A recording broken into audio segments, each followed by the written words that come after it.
জয় মা তারা। ব্যস্ত জীবনের মাঝে মায়ের মন্দিরে বসে থাকা মানে নিজের ভেতরটা আবার নতুন করে সাজিয়ে নেওয়া।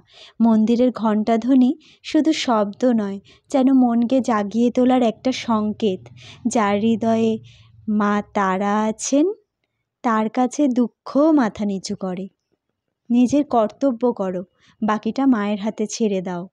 মা গো, তুমিই শক্তি, তুমিই মুক্তি, তুমিই সাহস আর বিশ্বাস। তুমি অনন্ত, তুমি অসীম, তুমিই জগতের আধার। মা তারার চরণে আশ্রয় মানেই শান্তির পথ। বলো জয় মা তারা, জয় মা তারা। ডুবতে রে মন কালি বলে, ডুবতে রে মন কালি বলে, হৃদি রত্না করে অগাধে জলে, ডুবতে রে মন কালি